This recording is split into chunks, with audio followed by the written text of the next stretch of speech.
Ok, bueno, hoy vamos a hablar sobre el sistema locomotor en equinos.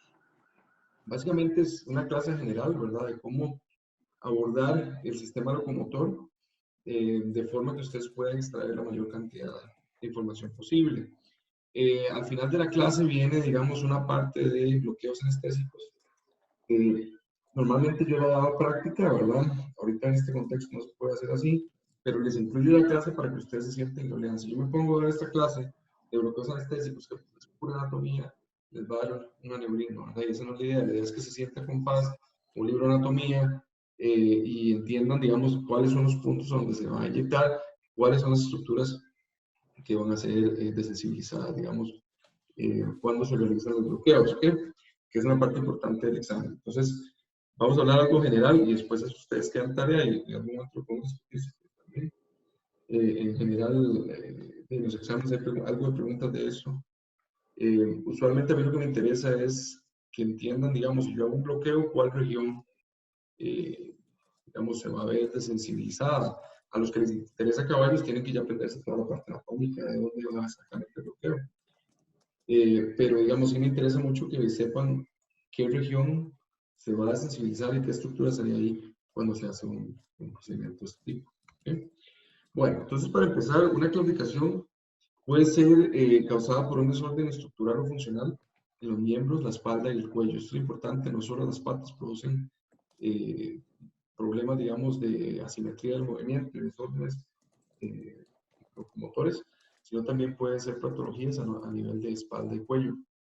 Las causas son múltiples, usualmente está relacionado a trauma, ya sea agudo crónico, anomalías congénitas y adquiridas, infecciones, desórdenes metabólicos, circulatorios o nerviosos y combinaciones de todas las anteriores.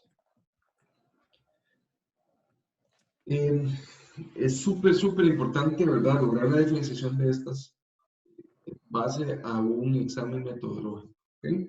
Si nosotros no tenemos una metodología, digamos, definida, vamos a perder mucha información. Hay un dicho ahí que dice que más se pierde por no ver que por no saber, ¿verdad? Si nosotros vemos y observamos que, por ejemplo, en un lado hay un abultamiento y en el otro no, un lado está más engrosado y el otro no, son cosas que nos van a dar una indicación de que probablemente hay una patología en ese sitio, ¿ok?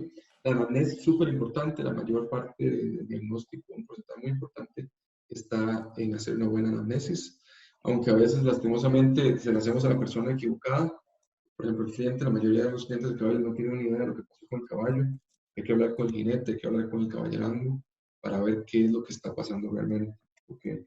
Y aún ahí, a veces lo que pasa es que más bien la gente trata de, o sea, miente un poco para publicar. Bravo.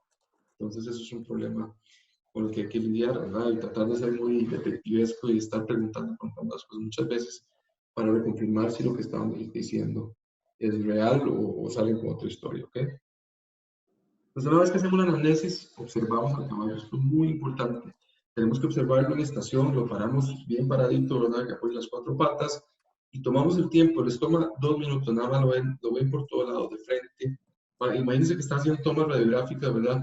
Lo ven desde frente, lo ven de lado, van haciendo como vistas oblicuas, ¿verdad? Del animal desde los dos lados, atrás y adelante, para ver qué, para ver si hay algún abultamiento, para ver si hay algún asimetría, para ver si el caballo tiene una atrofia a algún lado, alguna cicatriz.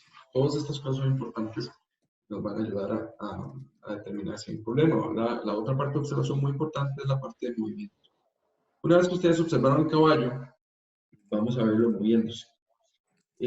Obviamente, si el caballo tiene una renquera muy evidente, con mucho dolor, con cambios angulares, con inestabilidad, no lo va a poner a trotar, ¿verdad? Porque probablemente una fractura, una ruptura de tendón, eso va a causar más daño. Entonces, en ese sentido hay que usar la lógica. Pero en general, muchos caballos no van a tener eso, entonces lo que vamos a hacer es verlo en movimientos. Entonces, esto lo vamos a ver a continuación. Entonces, este movimiento lo que va a permitir, la evaluación del movimiento, es verlo en línea recta, verlo en la curva, verlo en el piso suave, verlo en el piso duro. Eso va a dar bastante. Sobre todo para tratar de localizar cuál miembro es el que está afectado. Miembros. En ese sentido, ¿verdad? A veces son varios miembros los que están afectados. Entonces vamos a proceder después a la palpación ya sea manual o con instrumentos, como por ejemplo la pinza de casco. Después manipulaciones, que son las flexiones, pruebas de estrés. Y por último, la analgesia diagnóstica. Este es el orden lógico de las cosas como lo tenemos que hacer. Saltarse cualquiera de estos pasos va a terminar en pérdida de información y a veces información crítica para hacer el diagnóstico. Mucha gente no hace la analgesia diagnóstica porque le da pereza, porque no sabe, porque le da miedo, pero es una de las armas más importantes para localizar el dolor, porque se sabe que no hay una correlación directa entre las imágenes médicas y el dolor. Eso es muy importante en cualquier especie. Me llama la atención mucho en perros que toman placa, hay signos, hay algunos signos radiológicos y ya el perro tiene un problema y no necesariamente es al lugar que está doliendo. Entonces, tenemos que localizarlo con una analgesia diagnóstica, ya sea perineural o intraarticular, para estar seguros que el problema está ahí y entonces de ahí en adelante hacer el tratamiento. La localización del dolor, ¿verdad? Es muy importante y se puede, digamos, o nos ayuda hacer otras pruebas, digamos, diagnósticas, enzimas, hemograma, etcétera, pero no hay una correlación directa, como les decía, en ese sentido. Entonces, tenemos que complementarlo con la analgesia diagnóstica.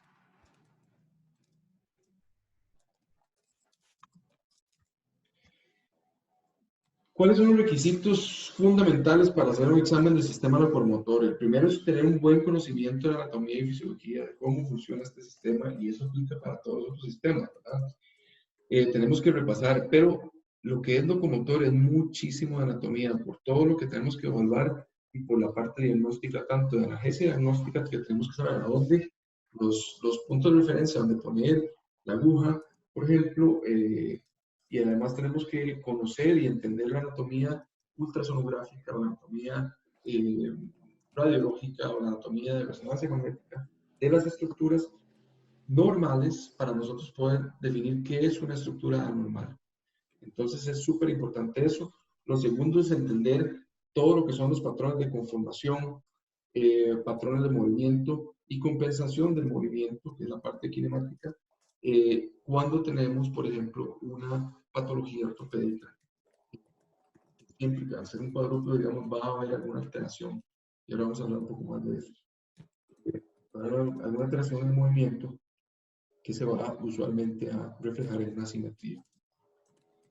Y lo otro es tener un diagnóstico diferencial. Esto lo da, esto no es mágico, ¿verdad?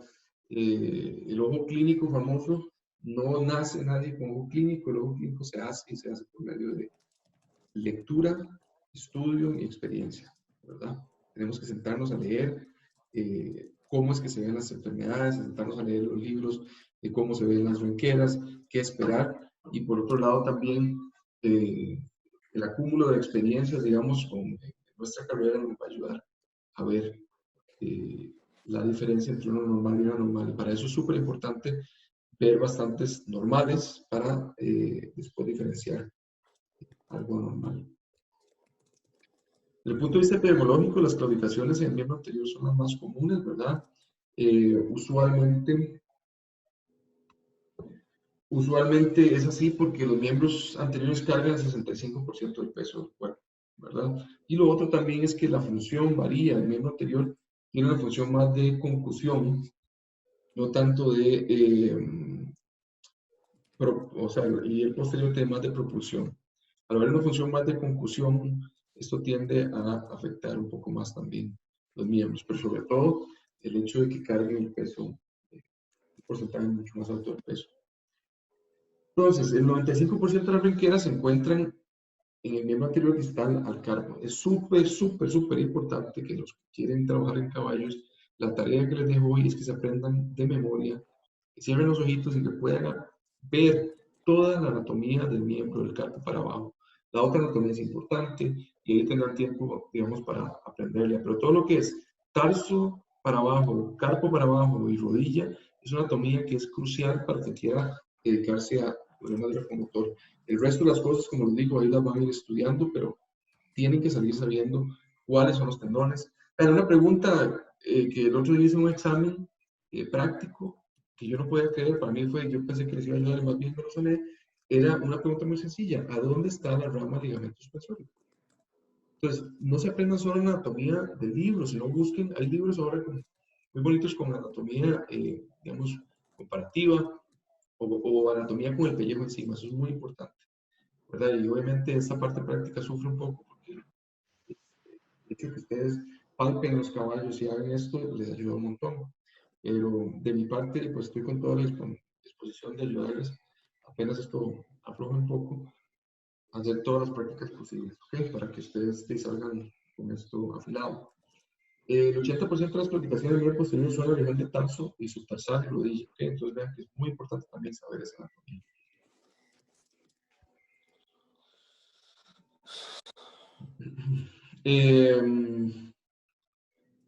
Otra cosa súper importante es que la distribución epidemiológica de las patologías usualmente tiene que ver con la raza y el deporte.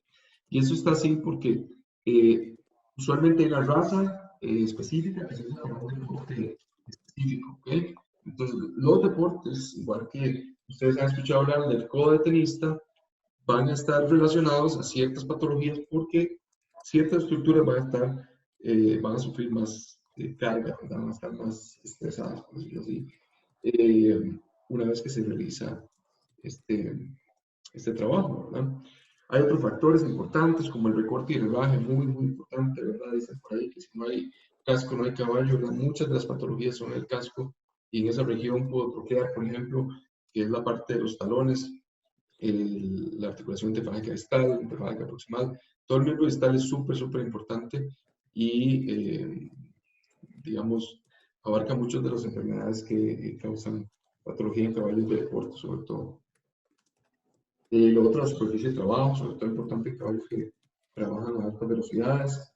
Definitivamente el pobre acondicionamiento físico, o no solo el pobre acondicionamiento físico, sino el manejo pobre que se hace, digamos, del entrenamiento, ¿verdad? Muchas veces los caballos se entrenan muchas veces a la semana, muchas veces al día a veces. Tenemos animales que nunca alternan deportes, igual que un deportista de alto nivel debería alternar deportes y hacer una estrategia, digamos, que permita que el caballo no haga el trabajo que tiene que hacer todos los días de la semana, ¿ok? Entonces es importante asesorarse para evitar esta sobrecarga, ¿verdad? Y mantener la condición física y mejorarla. Y la otra es la edad, ¿verdad? Se sabe sobre todo que problemas de tendón hay una correlación directa entre la edad y los problemas de tejidos blandos, ¿ok? Entonces hay un término ahorita relativamente nuevo que se llama inflammaging, ¿verdad? En inglés, que es una combinación de inflamación y edad, ¿verdad? Entonces resulta que conforme nos hacemos viejitos, y eso nos pasa a todos, los tejidos blandos, sobre todo tendones, ligamentos, se van haciendo ineficientes manejando la inflamación y esa inflamación crónica produce un círculo vicioso donde las células, los tenocitos, digamos, que están ahí no permiten o no son eficientes eh, limpiando las fibras que están muertas y renovándolas, por decirlo así. Entonces se va acumulando el daño y ese daño termina en una patología clínica que va a afectar al animal. Ahora, dentro de la anamnesis, como les decía, es muy importante tomar varias cosas en cuenta, empezando por si hay algún evento que se pueda relacionar al problema, saber si es crónico o agudo, saber si el animal lo han tenido en reposo o ha continuado ejercitándose, si ha habido una mejora o empeora una vez que el animal se ejercita. Es importante porque los gringos hablan de burning out of lameness, ¿verdad? Eso significa que conforme el caballo calienta, se va poniendo mejor. Esto es bastante común en osteoartritis, por ejemplo. Es como el viejito que se levanta de la cama y empieza la mañana complicado, ¿verdad? Y poco a poco va mejorando. Como que está más cómodo, ¿ok? Después, si se tropieza, tambalea cuando trota o lo monta, ¿verdad? En el contexto de que hay algún problema del sistema nervioso central, que también es importante diferenciarlo de un problema ortopédico. Y lo otro muy importante es que también esto tenemos que ser humildes, se ha hecho algún tratamiento y ha funcionado o no ha funcionado, ¿verdad? Hay veces que, por ejemplo, nosotros nos llaman tarde a la fiesta y les han hecho un montón de tratamientos y nada ha funcionado, pero también hay veces que el cliente está inseguro, por ejemplo, lo llama uno para una segunda opinión y resulta que el tratamiento que el colega, que el diagnóstico estaba bien, el tratamiento que el colega estaba haciendo estaba bien, simplemente hay que esperarse un poco más, ¿verdad? Y esto creo que es importante también pues, ayudar a la profesión, teniendo una buena relación con la gente, no necesariamente llegar con los tacos de frente a hablar que la gente hizo todo mal, ¿verdad? Y muchas veces también pues, los colegas sí lo hacen bien, ¿no? Y la otra pregunta es, ¿con el tiempo ha mejorado, ha empeorado o está igual a ranquear? ¿Okay? ¿Qué es lo que ha pasado con el paso del tiempo? ¿Ha fluctuado, verdad? Eso pasa. Y bueno, otra cosa es el mismo miembro, ¿verdad? A veces cuando tenemos, por ejemplo, problemas de la región postoqueor, es muy típico que un día le duele un lado y otro día le duele el otro, ¿verdad? Porque hay dolor bilateral. O en problemas de ligamento suspensorio, miembro posterior también, muy típico que sean los dos. Y muchas veces se lesiona uno primero, el otro está subclínico, se desgarra después. Entonces, tenemos animales que el cliente reporta que hay cambio de pata, por decirlo así, que siente que un día está renqueando un lado, mano, y otro día está renqueando el otro.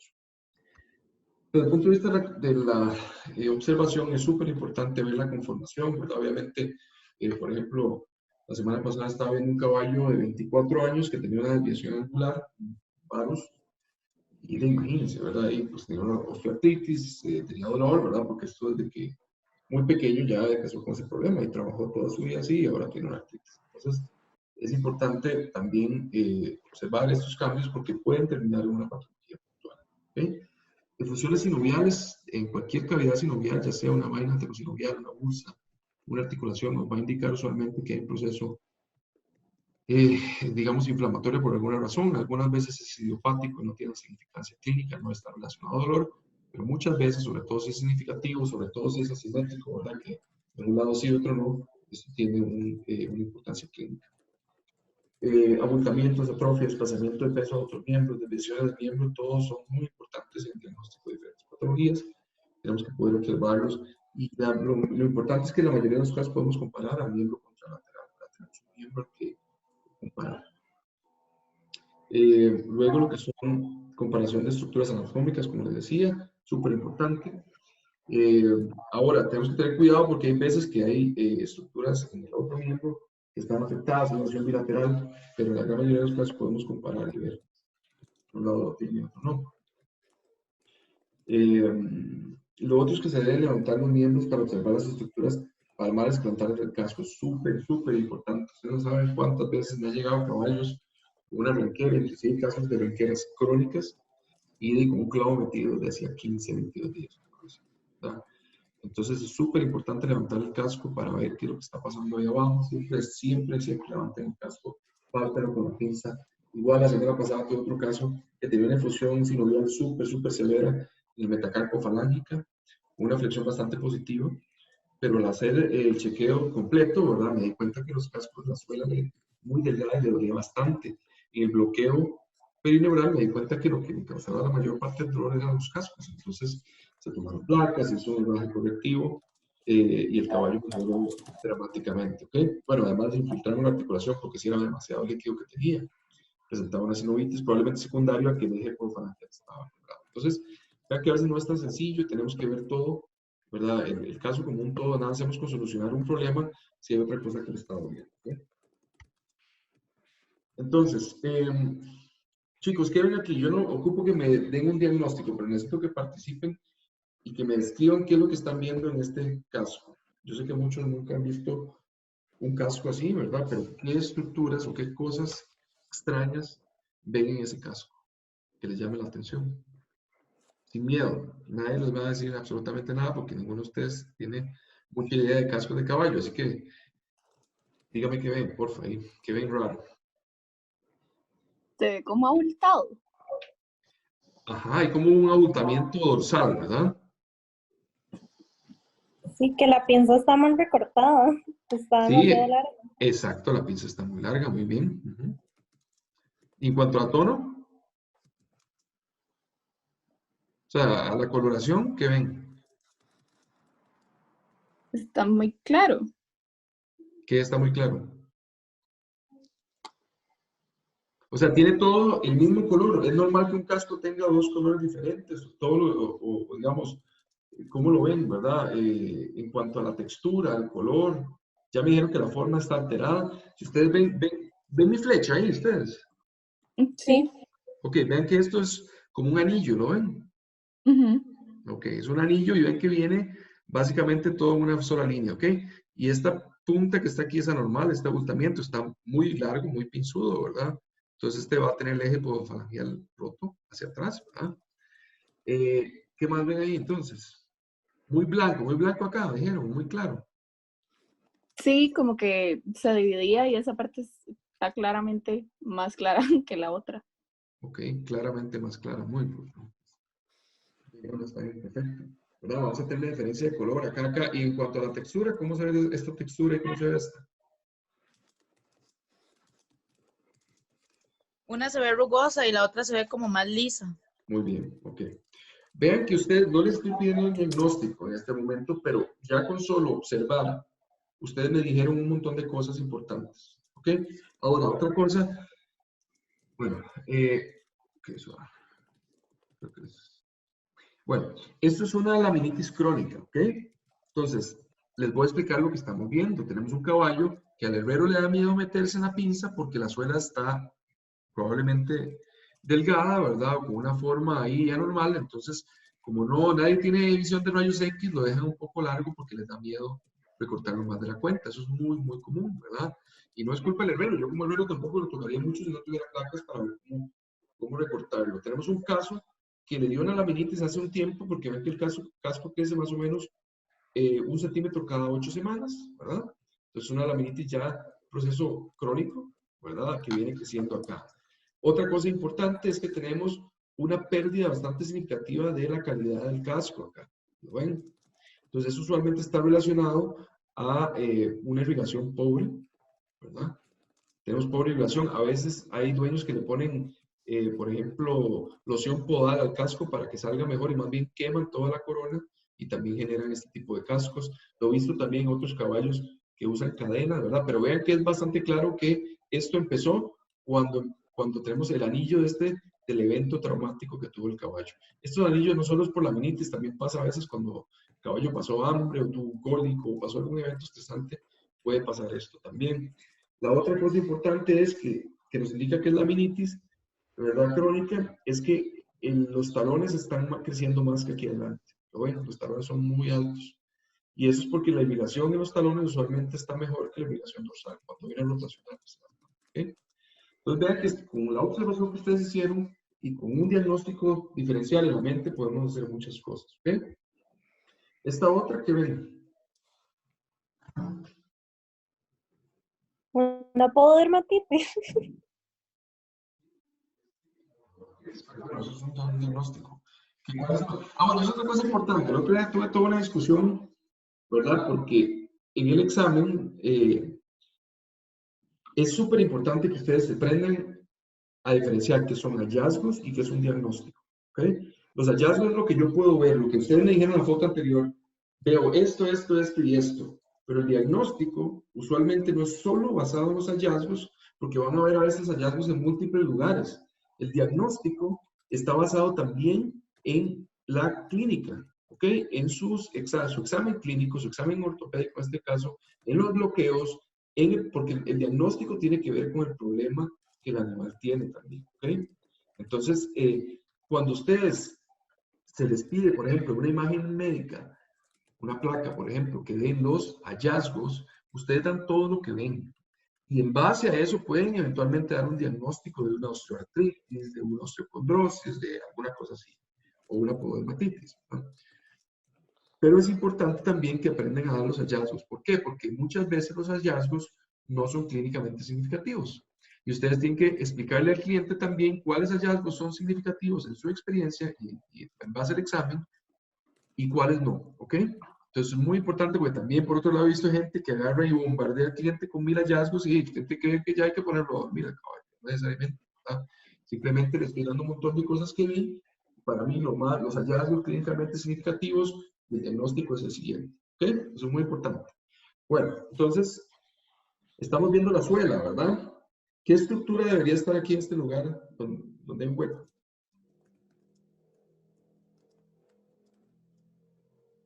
¿Recuerdan las estructuras del casco? Está la suela, tengo la línea blanca que está acá, tengo la pared. ¿Y qué La estructura está? ranilla. La ranilla, exacto. No hay ranilla, ¿verdad? Ujú. Entonces, si no hay ranilla, ¿qué estructura es esta que está aquí adentro? Vean que se ve como fibras.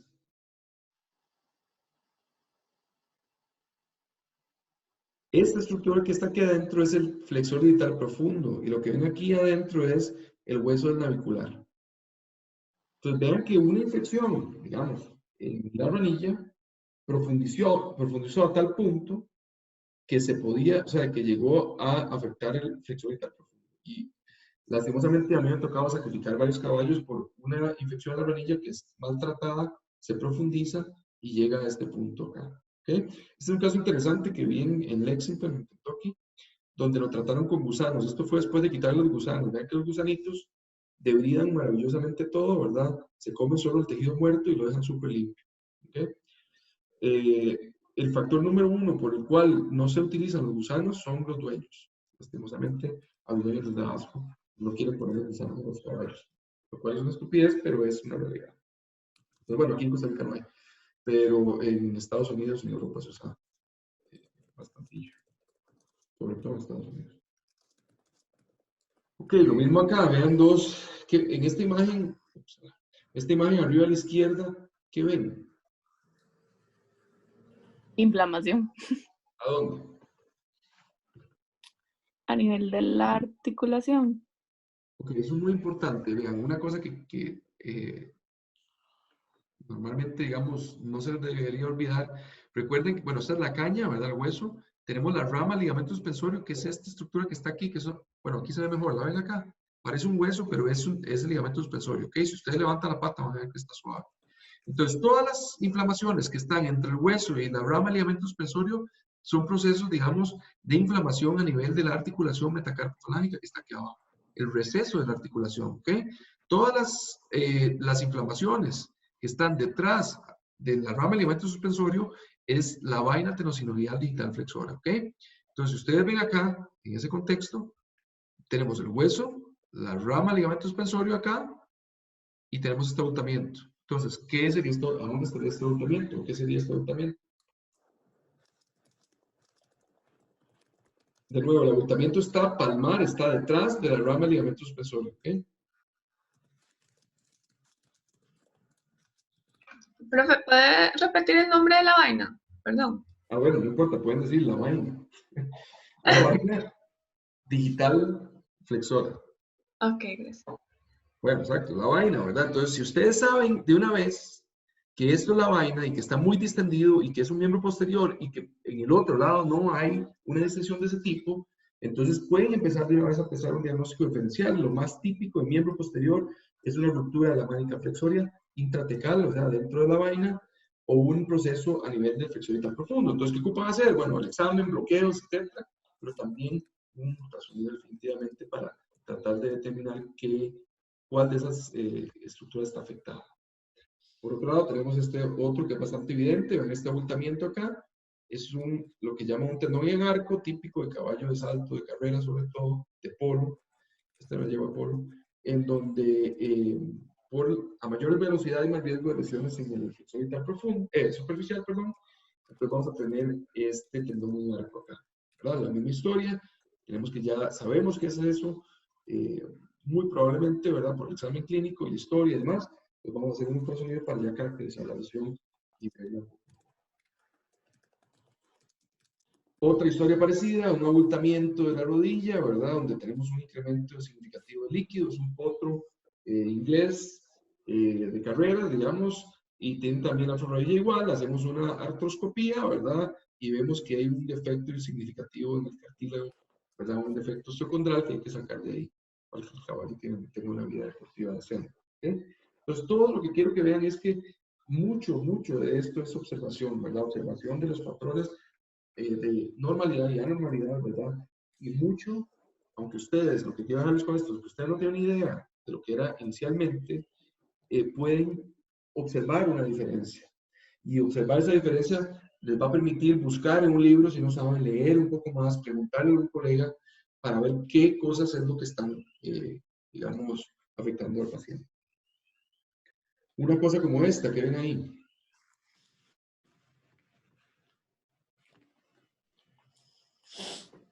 ¿Una laceración?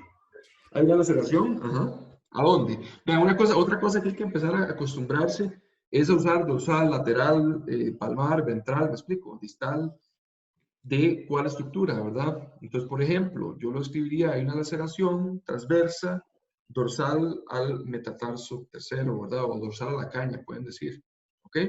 Porque si ustedes me dicen, hay una laceración y yo no estoy viendo la foto, y pues una laceración en la oreja, ¿me explico?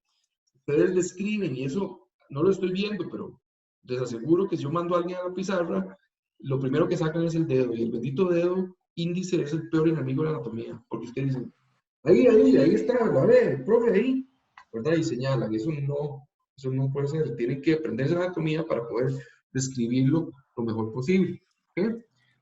Súper importante para que tomen eso en cuenta. Igual, yo sé que a muchos de ustedes no les gusta caballos, pero tómenlo para la especie de su elección. Aprovechen este tiempo para repasar la anatomía, porque hace mucho tiempo la vieron y se les olvida la mayoría de ella cuando llegan a la parte de internado, ¿ok? Súper, súper importante que lo tomen en cuenta. Yo también tengo que repasar anatomía bastante, siempre estar en eso, ¿verdad? Eso no es algo mágico. Todos tenemos que estar en eso, repasando de cosas anatómicas, sobre todo los que nos dedicamos a cirugía y ortopedia, ¿ok? ¿Qué más ven ahí? Tenemos esta laceración. ¿Qué más ven? Necrosis. Sí, podría hablarse, ¿verdad? Que pareciera que tiene una infección, ¿verdad? Porque vemos que hay mucho amarillo en esa herida. Hay una clasificación de heridas que es gringa, digamos, donde lo clasifican por coloración de la herida, ¿verdad? Y si bien hay mucho amarillo, entonces sí, probablemente hay algo de infección, necrosis tisular y demás. ¿Qué les parece el ángulo de la pata? Está como hacia adelante, como probablemente se llevó algún tendón o algo, ¿no? Ajá. ¿Y cómo lo ven? ¿Hay inflamación o no hay inflamación? Sí. ¿Verdad? Pareciera que hay una celulitis o hay edema o algo así, ¿verdad?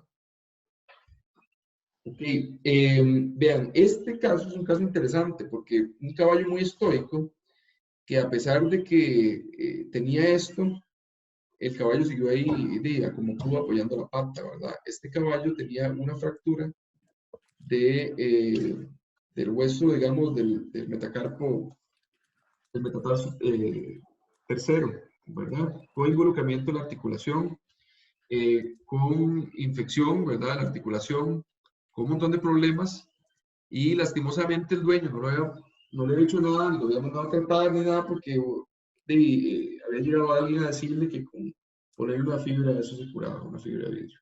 Entonces, importante también, lo que les quiero dejar con esto es que, bueno, si lo hubieran visto moviéndose o lo hubieran palpado, van a ver que va a haber una inestabilidad bastante significativa, además de este cambio de ángulo, ¿verdad? Y lastimosamente una fractura abierta, ven que esta laceración es el hueso que está lacerando la piel, una fractura abierta con una articulación infectada en un caballo tiene un pronóstico muy malo. ¿Okay? Entonces el caballo se puso a dormir. Pero el punto es que también es importante que a veces la observación y el examen físico es suficiente para determinar que pues no hay mucho que podamos hacer, ¿verdad? En eso hay que ser realistas y la eutanasia siempre es una opción cuando no hay mucho que hacer clínicamente, ¿verdad? O a veces no hay mucho que hacer desde el punto de vista de costos y el animal está sufriendo y la gente no puede asumir, digamos, costos del procedimiento.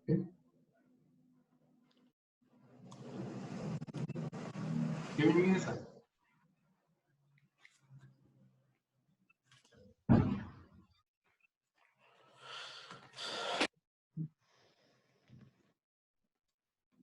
Ricardo está en puro suspiro. Debe tener sueño. Ya quitó el audio. Okay.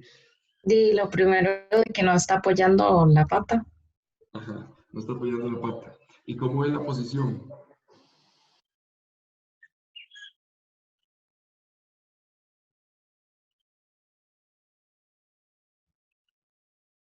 ¿Cómo es la posición de la mano esta? Está como elevándola, no, Está como elevándola, ¿sí? Esa posición, en Alemania le dicen posición de beso en la mano, ¿verdad? Vean que la manita la tiene así como si le fueran a dar un beso en la mano, ¿verdad? ¿Ok? Esa posición es bastante clásica de ciertas enfermedades. Las más importantes son fractura de olecranon. ¿Por qué? Es clásica de enfermedades que inactivan el funcionamiento del tríceps, ¿ok? Entonces tenemos fractura de olecranon, que eso nos va a jalar, digamos, el tríceps va a jalar el fragmento y va a inactivar, digamos, el movimiento de la mano. La otra sería fractura humeral distal, también lo podemos ver.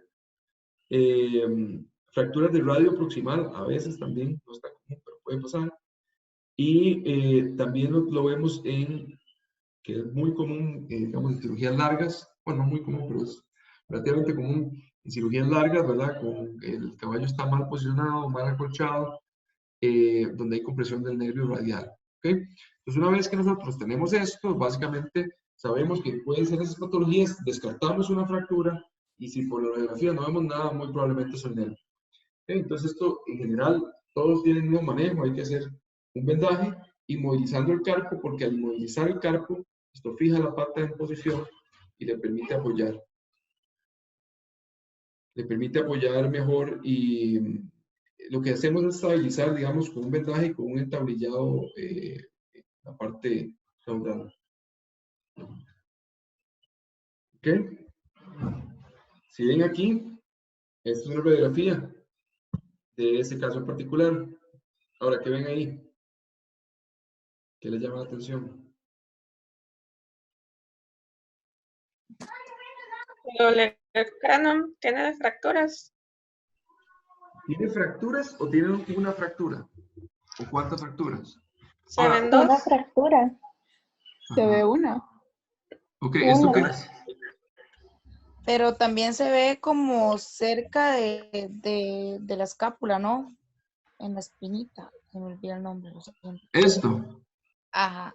Pero la escápula está por allá arriba, ¿verdad? ¿Qué hueso es este? El número. El húmero Ah, distal, ok. ¿verdad?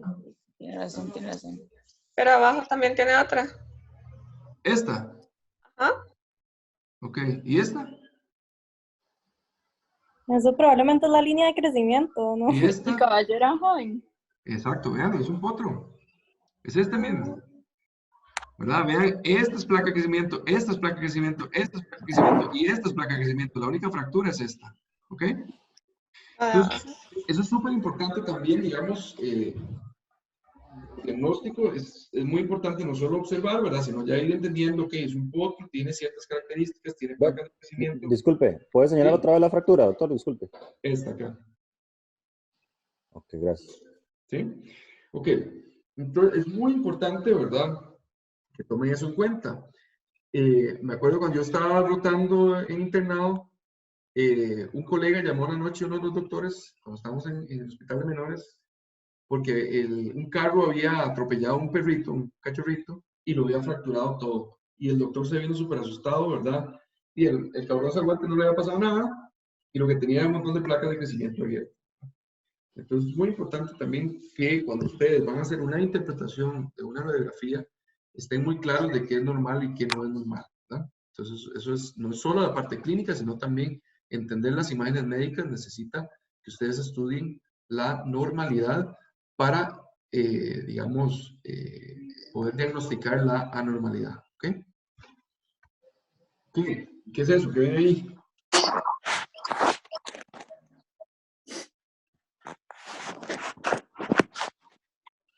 Eso es en Berlín, en la clínica donde yo he trabajado. Vean, digamos que la colega está agarrando el miembro del caballo, miembro posterior derecho, y lo está flexionando la rodilla y extendiendo el corvejón. ¿Ustedes creen que eso es normal? No. No. ¿Y qué podría pasar cuando uno logra hacer algo así? ¿Cuál estructura está, se acuerdan de la anatomía? No sé si se acuerdan de eso. ¿Cuál estructura hace, digamos, que la rodilla y el corvejón se muevan al mismo tiempo? ¿O cuál aparato?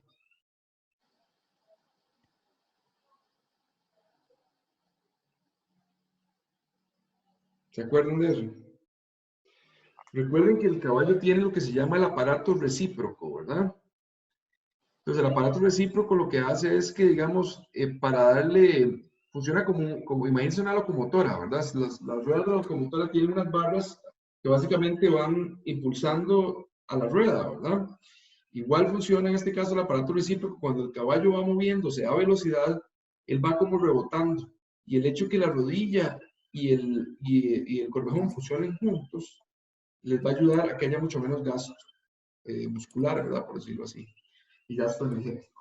Entonces, en este caso, lo que es una ruptura del peroneo térteo. Hay pocas cosas patognomónicas en ortopedia y medicina en general, y esta es una de ellas, ¿verdad? Como ustedes ven, ustedes pueden flexionar la rodilla, extender el corvejón, es muy típico de eso. Entonces, súper importante el examen clínico, ¿verdad? Evaluar el movimiento. Ellos cuando se mueven tienden a hacer una rotación bastante marcada del miembro, ¿ok? Y usualmente hay cierta inflamación en el corvejón o en el lado. En animales jóvenes puede romperse la inserción, que es en la rodilla, entonces van a tener otro tipo de patología con infusión sinovial a nivel de la rodilla. Profe, perdón, ¿era una ruptura de qué? Peroneo térteo o fibular tertius, lo cuentan también. Ok. En el movimiento es muy importante, digamos, identificar el miembro o los miembros afectados, ¿ok? Porque nos va a ayudar a caracterizar la claudicación. Es muy importante también empezar el examen de renqueras en una superficie plana y dura y después proceder a una blanda, ¿verdad? Muchas de las renqueras, sobre todo el miembro distal, las vamos a ver mucho mejor si el piso es un piso de cemento, por ejemplo, ¿ok? Obviamente tiene que ser un piso que en el animal no se resbale, ¿verdad? Porque si no vamos a tener alguna fractura o algún otro problema. Entonces, cuando hacemos el examen de observación, lo vamos a ver al paso, primero en línea recta, en círculo y para atrás, ¿verdad? En línea recta vamos a verlo cómo apoya, cómo se mueve. En el círculo vamos a aumentar el estrés y ver si hay alguna anormalidad, digamos, cuando la mano va por el lado de adentro del círculo o cuando la mano va por el lado afuera del círculo, por ejemplo. Procesos a nivel de ligamento suspensorio son más obvios cuando van por el lado de afuera, o procesos de miembro distal, borde medial, ¿verdad? Son más obvios cuando va el miembro por el lado de afuera. Y para atrás es importante para evaluar las rodillas. Las rodillas usualmente ustedes pueden verlas cuando el caballo recula, ¿verdad? Va para atrás, vamos a ver si hay cierta inestabilidad ahí. En el trote, línea recta y círculo también es importante para evaluar. Esto, digamos, nos va a permitir el trote ver con más facilidad cuál miembro está afectado. Usualmente, en muchos de los casos, en el paso no van a ver nada, pero el trote ya van a ver una diferencia. La evaluación montado, ¿verdad? Está ahí consigo una pregunta, porque a veces no la podemos hacer, ¿verdad? O a veces la gente no quiere que se haga, pero en general nos va a dar mucha información, ¿verdad? Si ustedes pueden, además de hacer el examen al paso y al trote, a verlo montado, ¿verdad? Eso nos va a ayudar porque, por ejemplo, animales con dolor sacroiliaco lo van a ver mucho más evidente, problemas de espalda. También a veces el montador reporta el jinete que no le gusta ir para un lado, para el otro, todo esto, o no le gusta hacer cierto ejercicio, lo van a ver también usualmente en el lugar donde se monta, se entrena y se compite. Entonces, todas estas cosas, ¿verdad? Los puede ayudar a guiarse en el diagnóstico. Es importante tener en cuenta que hay diferentes graduaciones de la clasificación. La más usada internacionalmente es de la Asociación Americana de Practicantes en Equinos, por las siglas en inglés AEP. Pero sí, en general, como les digo, lo importante es que ustedes tengan una graduación y le pongan un nombre y apellido, digamos, al tipo de renquera que tienen para que se puedan comunicar con los otros colegas, para que puedan llevar un registro y verificar si el caballo mejoró o empeoró después del tratamiento. ¿Okay? Entonces, vean que, digamos, la grado 0 no es perceptible, grado 1 no se observa al paso, pero es inconstante al trote, grado 2 no se observa al paso, leve pero constante, eso es importante, ¿verdad? Y grado 3, observable consistentemente al trote en toda circunstancia, leve al paso. Esto es lo que la gente allá en Alemania decía, una renquera de estudiante, ¿verdad? Es una renquera que los estudiantes van a poder ver sin ningún problema, ¿verdad? Y usualmente el dueño se va a dar cuenta. Pero vean que de ahí para abajo, usualmente esas nolas no se van a dar cuenta. Y es importante por eso estar chequeando los animales de deporte para ver si nosotros con más experiencia podemos captar alguna asimetría. Grado 4 es obvia, marcado movimiento cabeza, acortamiento del tranco, y grado 5 es que hay mínimo apoyo, o de hecho no apoya. El mínimo apoyo se refiere a que está apenas con la puntita, pero el caballo está con la pata básicamente en el aire. Bueno, ¿y qué buscamos? Lo más importante que quiero que les quede de toda esta historia es que nosotros vamos a buscar asimetría, ¿ok? Hay otras cosas que con experiencia y con otros equipos, por ejemplo, pueden ver, por ejemplo, el arco del vuelo, aterrizaje del miembro, extensión articular.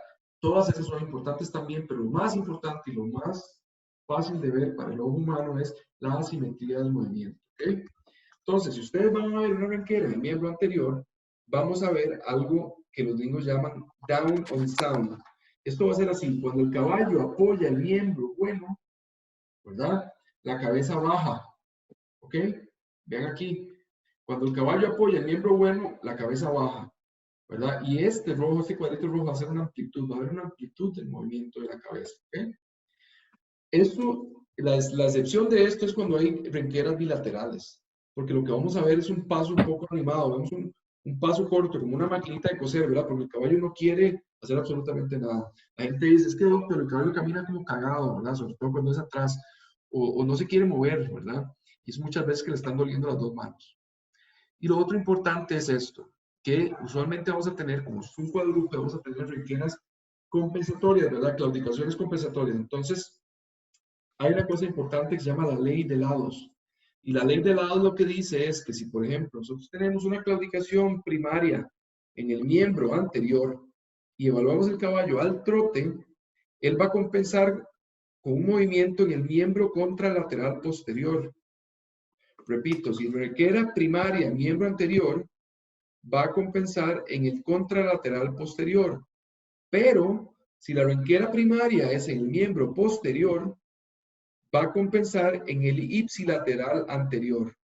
Repito, renquera primaria en el miembro posterior va a compensar en el ipsilateral anterior. Entonces, por ejemplo, si yo tengo una renquera en el miembro posterior izquierdo, voy a tener una renquera compensatoria en el miembro anterior izquierdo. Si yo tengo una renquera en el miembro anterior derecho, usualmente voy a tener algún grado de renquera compensatoria en el posterior izquierdo. ¿Está claro? Eso es pregunta de examen casi. ¿Ok? Ahora, esto no aplica en el 100% de los casos, pero en una en un gran porcentaje de los casos van a tener que se cumple ese patrón. ¿Ok? Entonces es súper importante que lo tengan en cuenta. Ley de lados se llama. Ok, chicos, entonces vamos a ver cómo se ve esto. Esto es un video de una claudicación del miembro anterior, ¿ok? Entonces quiero que lo observen y me digan cuál pata está afectada. Ok, voy con el video. Híjole, no corrió, suave. Ya. Vamos a ver cuál mano está afectada. Eso es lo que quiero que traten de determinar. Lo que ocupamos ver es si sabemos que él baja la cabeza en una mano, la otra mano es la que le duele, ¿ok? Vamos a verlo de frente.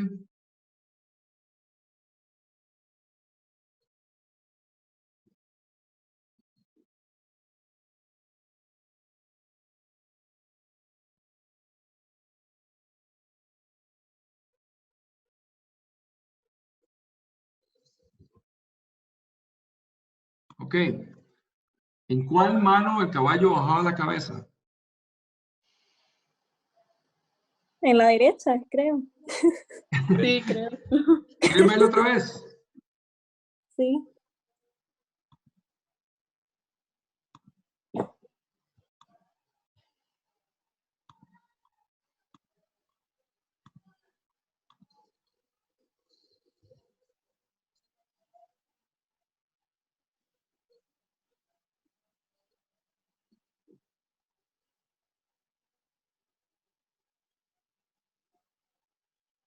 Vean, chicos, cómo va bajando la derecha, derecha, derecha, derecha, derecha. ¿Lo ven? ¿Qué? ¿Lo vieron? Sí. Sí, Entonces, ¿cuál mano le duele? la La izquierda. izquierda. Eso. Muy bien. Bien, eso es lo que tienen que ver. Entonces, vean que para ver una renquera en el miembro anterior, lo que tienen que ver es la cabeza. Mucha gente comete el grandísimo error que se pone a ver las patas. Claro, las patas nos van a dar información, etcétera, pero lo más fácil para el ojo humano es determinar a dónde va la cabeza. Mucha gente trata de ver a dónde sube la cabeza, pero eso es muy confuso porque se ha demostrado en estudios que muchos caballos no suben la cabeza, sino que bajan la cabeza en la pata buena, pero sube la cabeza y llega hasta el nivel normal. Entonces realmente no están elevando más. Y si es una claudicación leve, va a ser bastante difícil de detectarlo si lo buscan de esa forma. ¿Ok? Ok. Pues en el miembro posterior, ahí es donde la cosa se pone un poco más complicada. En el miembro posterior hay un montón de estudios al respecto y por esto, digamos, hay aparatos digamos, de medición objetiva de la claudicación, porque aquí, si ustedes ponen a 6 clínicos diferentes, los 6 clínicos les van a decir cosas diferentes, ¿verdad? En cuanto a qué es lo que está pasando. Mucha gente va a pensar una cosa, va a pensar la otra, y lastimosamente muchas veces son renqueras bilaterales, entonces uno está un poco más de dolor que el otro, etcétera. Entonces todo esto tiene que ver, ¿verdad?, con que sea más complicado. ¿Ok? Pero ¿qué es lo que se ha demostrado científicamente que permite ver la claudicación de una mejor forma? El movimiento de la tuberosidad coxal. ¿Ok? El movimiento de la tuberosidad coxal les va a permitir ver la claudicación. No las patas, no, como les digo, las patas es importante para ver si hay un comportamiento del tranco, otras cosas que ustedes con más experiencia van a ver. Y el posterior es importante, falta de propulsión, etcétera. Pero el movimiento de la tuberosidad coxal es lo que se ha demostrado que el ojo humano puede captar de una forma. ¿Okay? Entonces, ¿cuál es el lado renco? El lado renco es el que se mueve más. El lado donde la tuberosidad coxal se mueve más es el lado, digamos, donde tiene el dolor. ¿Ok? Vean la misma historia, ven que hay más amplitud, ¿verdad? El lado que está afectado, el lado con el dolor. Entonces, vamos a ver lo que quiere el miembro posterior, la misma historia. Quiero que lo vean con paciencia y que me digan cuál lado se mueve más. Ahora, enfóquense en la tuberosidad coxal, ¿verdad? No vean las nalgas, porque las nalgas a veces puede haber lo que se llama gluteal use, ¿verdad? Que es que el caballo deja al lado contrario un poquitito más de tiempo el miembro apoyado y eso hace que parezca que suba el glúteo un poco y se vea como que ese es el lado, pero observen el hueso, ¿verdad? Eso es lo más importante.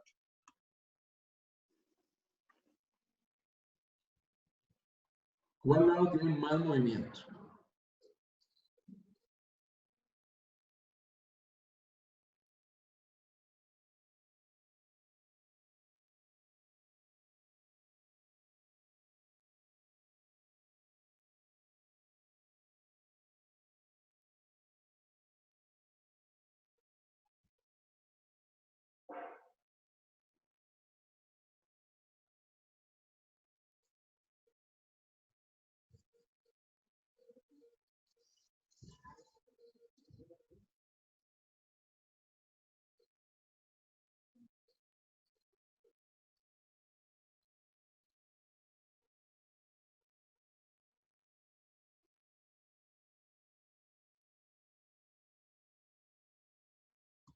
Ok.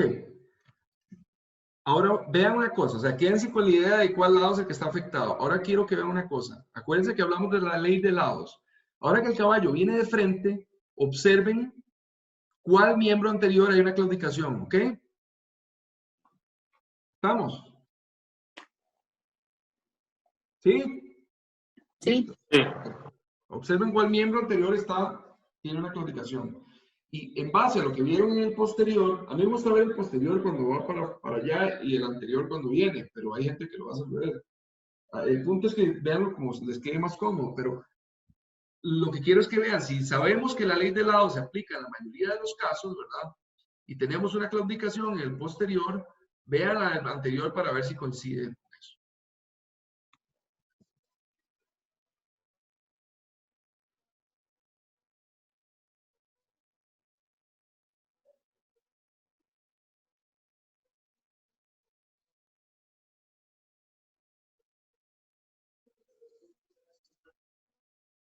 ¿Qué vieron?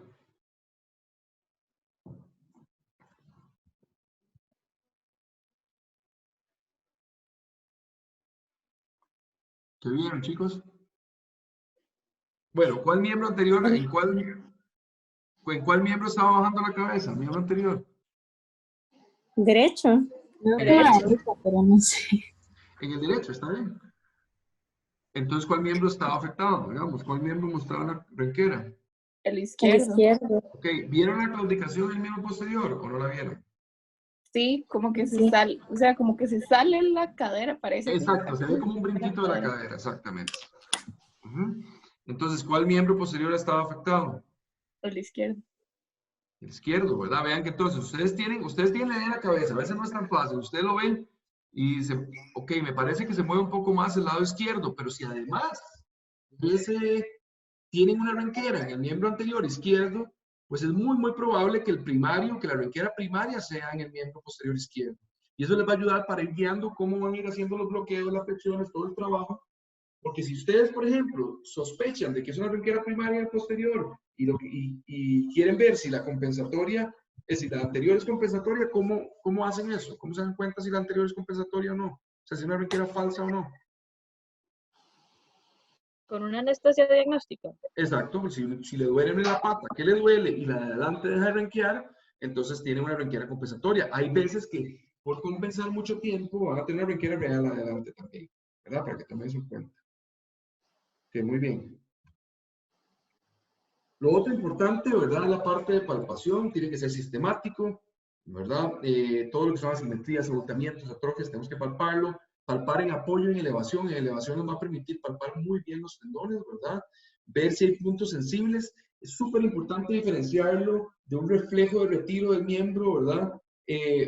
Cuando es dolor no se fatiga, ¿verdad? Usted se aprieta 10 veces en un lugar que le duele y las 10 veces el caballo quita la pata, ¿verdad? Pero si esto no es persistente, si ustedes están apretando un lugar y, por ejemplo, la pinza de casco es típico, uno aprieta, el caballo siente algo raro y quita la mano, pero lo aprietan otras veces y realmente le está doliendo. Realmente no le está doliendo, sino que simplemente es que es un necio, ¿verdad? Entonces, eso es importante que lo traten de diferenciar. Ok. Entonces, con la pinza del casco, ¿verdad? Vamos a hacer palpación, pero es un tipo de palpación un poco diferente, donde hacemos palpación profunda, ¿verdad? Hay que hacerlo sistemáticamente, ir en orden, y también nos ayuda a diferenciar si el dolor es difuso o si es localizado. ¿Okay?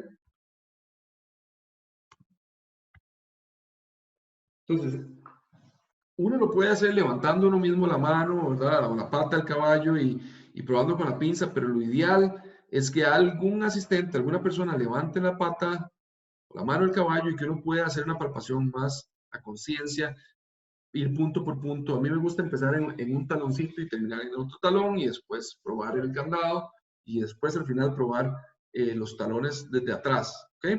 Entonces eso es como el orden que yo uso. Hay gente que lo hace diferente. Lo importante es que se acostumbre a hacer una metodología de forma que pues no se pierda información. Entonces vean, es importantísimo, ¿verdad? Hacer esto porque vean, este caso es un absceso oculto, digamos. Vean el gas y la porquería que está.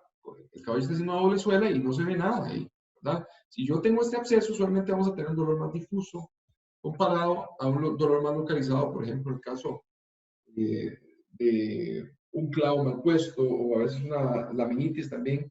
Dependiendo de la laminitis vamos a tener dolor difuso, pero hay veces que tenemos dolor muy enfocado ahí cerca, digamos, de la punta del candado. ¿Okay? Lo que son las manipulaciones son importantes. Es importantísimo tener claro que no hay correlación directa con una claudicación, pero sí nos permite exacerbar, digamos, el dolor, ¿verdad? De forma que nos permite guiar un poco, ver si la claudicación que estamos viendo también se le puede exacerbar con una flexión. Son muy inespecíficas, ¿verdad? También, porque vean que, digamos, en esta flexión del miembro posterior, estoy flexionando básicamente todas las articulaciones de la pata, ¿ok? Entonces, hay flexiones más específicas, por ejemplo, la flexión del miembro distal, que nos van a flexionar 3 articulaciones, ¿verdad? La metacarpofalángica, trifalángica proximal y trifalángica distal, pero aún así, ¿verdad? Son bastante específicas. Hay veces que nos ayuda a guiarnos, pero en general, digamos, no nos debemos confiar de esto. Hay mucha gente que trata de bloquear la flexión, eso para mí es un error. Hay veces que simplemente no se termina de bloquear, ¿verdad? Porque la flexión ejerce mucha presión, causa mucho dolor, o porque simplemente esa articulación en particular, la que le molesta la flexión, no necesariamente la que causa el dolor del movimiento. ¿Okay? Hay otras pruebas que casi no se usan, que son pruebas de estrés, como esta, digamos, donde se pone como una tabla, se eleva para ponerle más estrés, en este caso a la región del navicular, y después se trota, ¿verdad? Normalmente uno esto lo hace por 1 minuto y después trota el caballo para ver si hay una exacerbación del dolor. ¿Okay? Okay. Después lo que sigue es la parte de analgesia diagnóstica. Es un tema bastante grande y complejo, ¿verdad? Pero lo que quiero es, digamos, estudiar aquí los principios de la analgesia diagnóstica para que ustedes estén claros y ahí les queda un poco más de material para que lo estudien después. ¿Okay? Entonces, es muy importante que ustedes van a clínicas de alto nivel en Estados Unidos, en Europa, que tienen todos los juguetes, que tienen resonancia magnética, que tienen todo, TAC, que tienen cintigrafía, que tienen absolutamente todo lo que uno puede desear tener desde el punto de vista de diagnóstico. Ellos siguen haciendo bloqueos. ¿Y por qué siguen haciendo bloqueos? Porque es una de las herramientas más importantes para localizar el dolor. Nosotros debemos localizar el dolor para hacer un tratamiento adecuado. Si nosotros no manejamos y tratamos el dolor, el caballo no va a mejorar, por más que tenga muy bonitas imágenes médicas. ¿Okay? Entonces, no, recuerden que no hay una correlación directa entre las imágenes médicas y el dolor. Entonces necesitamos localizarlo clínicamente para tratar de correlacionarlo a ciertas imágenes médicas que no tengan hallazgos, que nos permitan hacer un tratamiento más efectivo. ¿Okay? Si ustedes no utilizan la analgesia diagnóstica, se van a perder un montón de información y van a ser mucho menos efectivos en el diagnóstico. Hay veces que por cuestiones de tiempo, o que el cliente no quiere, o que el cliente no quiere pagarlo, o que no se puede por alguna razón, no se hacen, pero para mí, digamos, o por ejemplo, una razón muy importante para no hacerlas es que lo pueden localizar clínicamente. ¿Sí? Si, por ejemplo, tienen un caballo con una rama de ligamento suspensorio inflamada, grande, así, dolorosa, con edema, que la apretan en el caballo y no aguanta, y pues ¿por qué no le van a hacer bloqueo? O sea, hay que ir problema, ¿verdad? Pero la gran mayoría de los casos no son tan obvios y son dolores profundos. Entonces, por eso es vital hacerlo. ¿Okay? Los bloqueos vamos a tener diferentes tipos, básicamente 3. Unos son perineurales, ¿verdad? Donde vamos a inyectar el nervio. Cerca del nervio, los otros son intrasinoviales, que son un poco más específicos que los perineurales. Y después tenemos los bloqueos directos a la región. Por ejemplo, hay gente que bloquea el ligamento suspensorio directamente. A mí no me gusta mucho, pero bueno, se puede hacer. Otros bloqueos que sí lo hago cuando hay es, por ejemplo, cuando tenemos exostosis, ¿verdad? Sobre huesos de los vestigiales, metacarpo, metatarso segundo y cuarto, no puede bloquear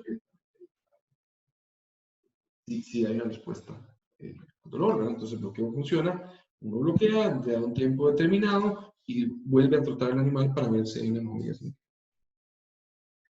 Pues los materiales, el primero muy importante es el cerebro, la cabeza, ¿verdad? Tienen que tener muy claro dónde se pone la aguja, ¿ok?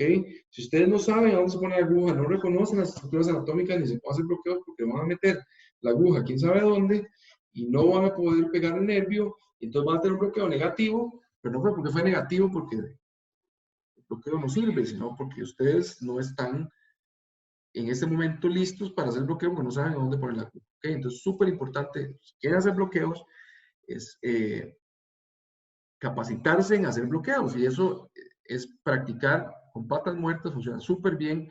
Primero la anatomía y después punzar, digamos, el sitio del nervio y determinar si ustedes están en una buena localización. Entonces, lo que pueden hacer normalmente se hace con un tinte que les permita ver si ustedes están llegando al nervio. En general, digamos, yo creo que uno de los errores más comunes, si se sabe la anatomía y saben el lugar, es meter la aguja muy profundo. Estos nervios están muy superficiales, ¿no? Entonces, lo otro súper importante es que a pesar de que pueden hacer bloqueos con lidocaína, estudios recientes han demostrado que la lidocaína tiene un efecto muy bueno en bloquear el dolor de la piel, pero no el dolor profundo, entonces nos vacila. La lidocaína no debe de utilizarse para bloqueos digamos, anestésicos o analgésicos en el contexto de un examen de Menquera. No se debe utilizar porque en algunos casos funciona, en otros no. Y en algunos casos, que es lo peor, bloquea la piel, pero no bloquea el dolor profundo. Entonces, es muy frustrante porque uno tiene un diagnóstico, no sabe que hay un dolor y lo trata de bloquear y con lidocaína no funciona. ¿Okay? La mepivacaína se consigue piacitos de 2 ml, es lo único que es un poco complicado. Sale más cara que la lidocaína, pero ese costo lo asume el cliente. Simplemente se lo cobra. Un frasco de lido cuesta 3,000 pesos, un frasco de 100 ml de MEPI cuesta 14,000 colones. Tampoco es nada del otro mundo. Y la mepivacaína tiene varias ventajas. Es menos irritante, dura más y es muy, muy buena bloqueando el dolor profundo de los nervios. ¿Okay? La bupivacaína la pueden utilizar para, por ejemplo, cuando ocupan que eso esté sin dolor por un tiempo prolongado. Por ejemplo, yo lo uso bastante cuando tengo que hacer una fractura o algún proceso, digamos, que va a causar mucho dolor en el miembro distal. Entonces yo le duermo el miembro para que esté sin dolor durante el proceso de la cirugía y sin dolor en el postoperatorio. Si sigue con dolor en el postoperatorio, también puedo darle un poco más de esto. Tienen que tener cuidado en procesos como de inestabilidad, como una fractura, una laminitis, de ponerse a dormir los nervios, porque puede el animal sentirse mejor y armarse un despelote, ¿verdad? Porque básicamente va a ponerle peso a un lugar que no está listo para ponerle peso. ¿Okay? Es importante también usar agujitas delgadas y cortas, ¿verdad? Para hacerlo perineural. Y los vendajes después de los bloqueos se pueden utilizar o no, son escuelas de pensamiento, pero en general les va a ayudar a que el animal no amanezca con cierta inflamación. ¿Okay? Y bueno, obviamente va a proteger los puntos de inyección si el animal pues, está en un lugar que está sucio. Eso puede ser un problema. Ok, ahora quiero que lo expliquen profundo porque esta parte, digamos, es muy importante. Entonces, esto es básicamente cuáles son los principios básicos de los bloqueos, cómo es que los deben hacer. ¿Ok? Entonces, debe, de nuevo, existir un conocimiento anatómico profundo de la región. Nunca es tarde para repasar o aprender, chicos. Siempre se tiene que estar repasando todo esto. Todos lo tenemos que repasar. Entonces, la emergencia perineural debe iniciar en el miembro distal, ¿verdad? Eso es súper importante. Ustedes empiezan de abajo para arriba y van durmiendo por segmentos para saber cuál es el segmento que tiene el dolor. ¿Ok? Duermen el segmento, trotan, ven si hubo una mejoría o no, y una vez que eso pasa, se devuelven con el caballo y siguen para arriba con los bloqueos si no hubo una mejoría significativa. ¿Ok? Súper importante tener en cuenta que la sensibilidad profunda no es lo mismo a la sensibilidad superficial, y es importante comparar el estímulo con el miembro contralateral. Entonces, por ejemplo, a veces si hay una correlación entre las dos, cuando uno bloquea el miembro distal, usualmente la sensibilidad cutánea está relacionada con la profunda. Pero, por ejemplo, cuando hacen un 4 puntos bajo, que es a nivel de la caña, este no va a estar directamente relacionado con la sensibilidad superficial. De hecho, la piel va a seguir sintiendo, pero si ustedes hacen una hiperflexión, ¿verdad? Una flexión ahí forzada, van a ver que un lado le duele y otro no. Entonces, es una manera de probar. ¿Ok? Dependiendo del lugar, vamos a ver que no vamos a poder probar siempre la sensibilidad de la piel. Entonces, ¿cuáles son cosas muy importantes? Siempre usar volúmenes pequeños para evitar la, digamos, difusión del anestésico a otros puntos, que sea lo más específico posible. Dirigir la aguja hacia distal. Esto nos va a ayudar a que haya menos difusión proximal, importante también. Y comparación con la claudicación basal, chicos. Esto es súper importante que no, por ejemplo, a veces uno hace un diagnóstico, agarra el caballo, mete la cuadra, y al otro día quieren seguir. Resulta que ese día el caballo está bien con la otra mano. Le duele la otra mano, no la que estaban viendo el día anterior. Entonces, siempre chequeen cuál es la claudicación basal para poder comparar cuánto mejoró. ¿Okay?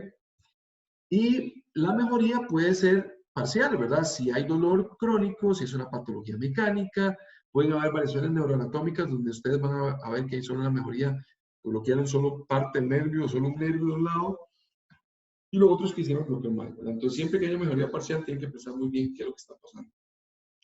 Y chequear que esté realmente sensibilizado. Cada región tiene sus diferentes pruebas que nos va a permitir saber si hay una sensibilización efectiva en la región y por ende poder evaluar el bloqueo de la mejor forma, sobre todo si el bloqueo es negativo. Okay.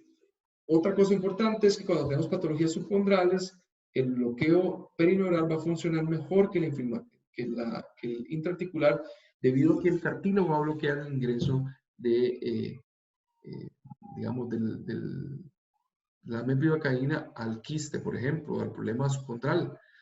Entonces, eso hay que tenerlo en cuenta. Las infiltraciones en general intrasinoviales son más específicas que las perineurales, pero nos podemos perder información por el hecho de que en algunos casos, como estos procesos subcondrales, no vamos a poder llegar por medio de la articulación al problema. ¿Okay? En otros casos también tenemos renqueras cambiantes o shifting labels, que básicamente después de que ustedes tenemos un miembro, digamos, afectado, pero el otro también le duele, pero uno le duele más que el otro. Cuando yo duermo, el que le duele más que el otro, inmediatamente cambia y empieza a renquear de un lado. A veces le duele tanto un lado que el otro ni siquiera muestra claudicación hasta que hacemos el bloqueo. ¿Okay? Y lo otro súper importante, si hay sospecha de fractura o fisura, no se bloquea. Inclusive en Alemania, si el caballo ha tenido, hay una ley así, ¿verdad? Que si el caballo ha tenido una renquera aguda, severa, en las últimas 4 semanas, estaba prohibido bloquear. Aquí no hay leyes tan estrictas en este sentido, pero sí es importante tener en cuenta que un bloqueo puede terminar de generar una fisura o una fractura. Y tengo un caso siempre en la mente de una de mis colegas de residencia. Ella pues hizo un examen ortopédico muy bueno y chequeó el animal, todo muy bien. El caballo había tenido una renquera aguda no tan severa, hacían como 8 semanas, casi el doble del tiempo que usualmente se deja para esos casos. Ella hizo bloqueos, todo funcionó bien, bloqueó la región y cuando llegó la radiología, el caballo llega, la llamaron de radiología que el caballo estaba fracturado. Entonces, ese caballo al final lo operamos y se hizo ahí toda una preparación de fractura y al final hubo que hacerle fusión articular de la interfalange proximal, pero al final el caballo quedó bien, se recuperó y su vida normal, a pesar de todo este drama, ¿verdad? Pero sí, obviamente es algo que hay que tratar de evitar. En cuanto a los bloqueos perineurales, ¿verdad? Vamos a tener diferentes bloqueos perineurales. Los más comunes, ¿verdad? Va a ser el bloqueo del nervio digital palmar, ¿verdad? Que este nos va a bloquear todo lo que es el casco, ¿verdad? Depende mucho de cómo lo hagan ustedes y qué tanta difusión haya. Va a haber poca capacidad de diferenciar entre el bloqueo digital palmar y el bloqueo del nervio palmar, que es el que normalmente se hace. Este bloqueo, lo van a ver y lo pongo aquí para que lo vean, ya no se usa porque realmente ya se sabe que la difusión proximal de la mepilarcaína es tal que este bloqueo básicamente no tiene sentido, están usando ahí para regalar. Inclusive ahorita nosotros hicimos un estudio con sensores inerciales, comparamos los bloqueos perineurales, bueno, el estudio está por publicarse, todavía no se ha publicado, se hizo en Alemania, y comparamos el resultado del bloqueo perineural del digital palmar con el abaxial en procesos a nivel del miembro distal y no hubo una diferenciación. La única manera de diferenciarlos fue bloqueando, digamos, la bursa y la articulación interfalange distal. Eso sí nos permitió diferenciar, digamos, de dónde venía el dolor más efectivamente que los bloqueos perineurales. ¿Okay?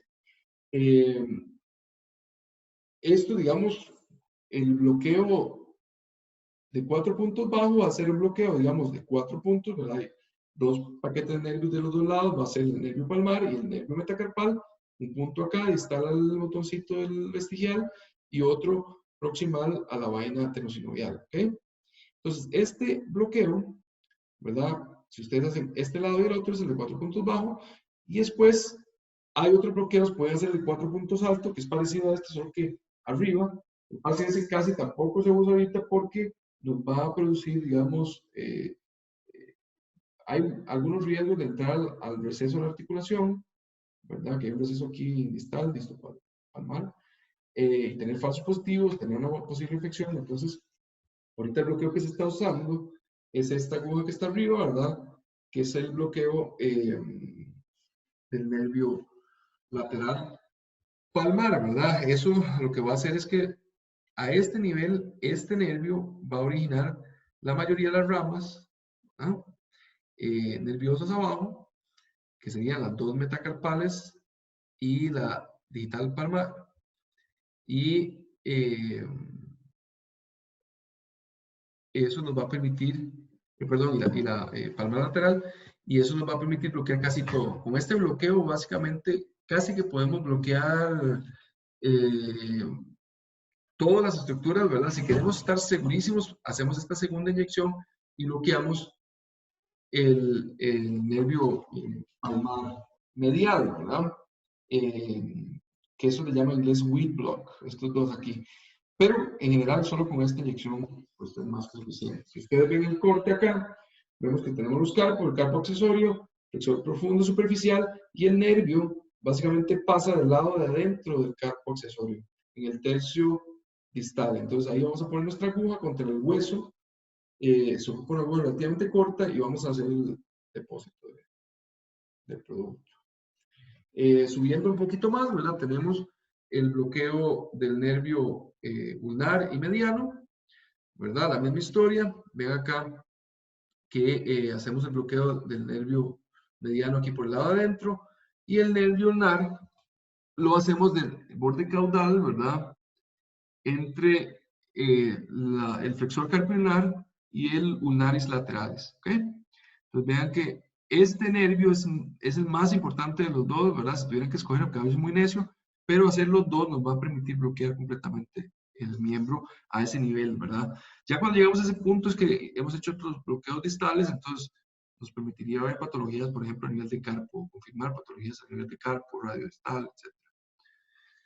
Este es un bloqueo que se utiliza muchísimo ahorita, ¿verdad? Que es el bloqueo de la rama profunda del nervio lateral plantar. Y este bloqueo, básicamente lo que hace es que trata de bloquear una ramita que bloquea el dolor en el origen del ligamento suspensorio. Ahora, la misma historia, estudios han demostrado que no es tan específico como se creía, que vamos a bloquear parte del nervio lateral plantar también, y básicamente va a ser una analgesia subtarsal, ¿verdad? Nos va a dar analgesia a todas estas estructuras que están acá. Súper importante hacerlo con la pata en elevación, con el miembro semiflexionado, porque así se relaja el superficial.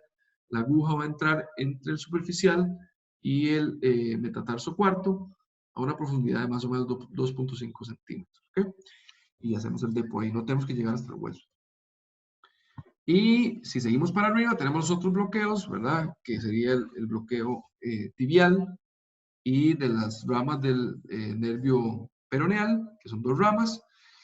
Este es la misma historia, el más importante es el nervio tibial, ¿verdad? Que se puede palpar, inclusive si ustedes levantan el miembro. Esto está medial, ¿verdad?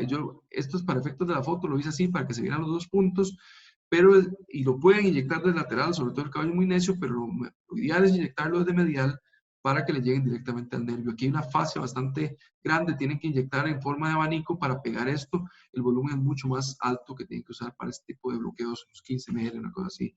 Y tienen que esperarse al menos 40, 45 minutos para ver el efecto, porque el nervio es muy, muy grande y puede haber todavía, la gente a veces sigue muy rápido hacia la rodilla con bloqueos y termina con problemas ahí de que hay falsos positivos, ¿verdad? Simplemente hay que esperarse el bloqueo acá.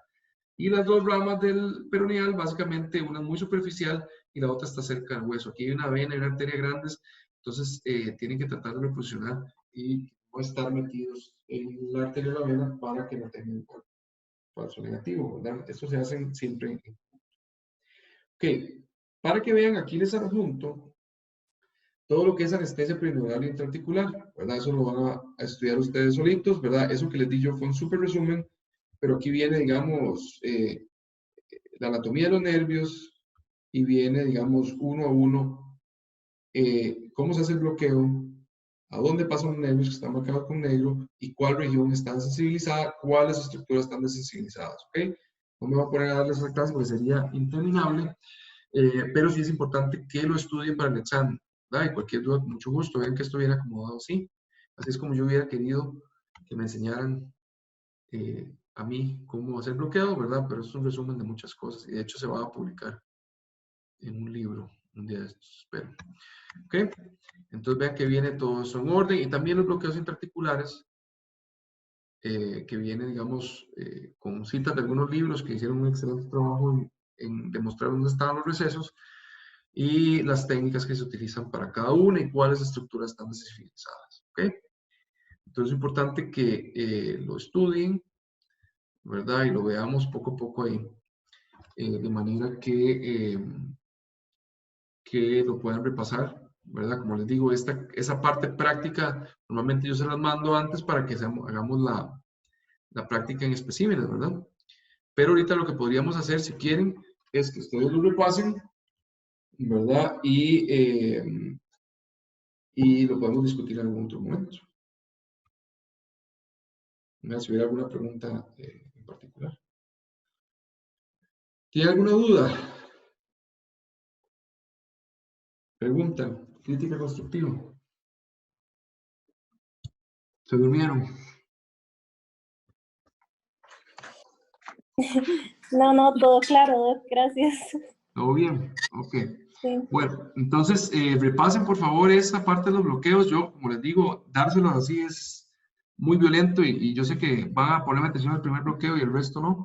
Entonces, repásenos y lo podemos ver en algún otro momento, ¿verdad? Si hubiera alguna duda, lo que sea, yo pues estoy con toda la disponibilidad de ayudar y apenas se puede hacer la práctica, hacemos la práctica, porque realmente esta parte de bloqueo, digamos, es súper importante verla en conjunto o directamente, digamos, con el espécimen, ¿verdad? Si no es básicamente de perder el tiempo, es demasiada información, ¿verdad? Para vomitárselas a ustedes en este rato así, les va a quedar mucho, ¿verdad? Mejor lo leen con paz, con un librito de anatomía a la par, y las prácticas de esto es una de las primeras prácticas que haríamos cuando empiece esto un poquito más normal, ¿verdad? Igual, también para internados esto se repasa y son los laboratorios que se hacen con los chicos de rotación de internado, ¿ok? Así que tranquilos, de alguna forma vamos a practicarlo. Bueno, que pasen un muy bonito día y hasta aquí llegamos. Si no tienen ninguna duda, nos vemos. Se cuida mucho. Gracias, Doc. Muchas Pura gracias, Doc. vida. Gracias.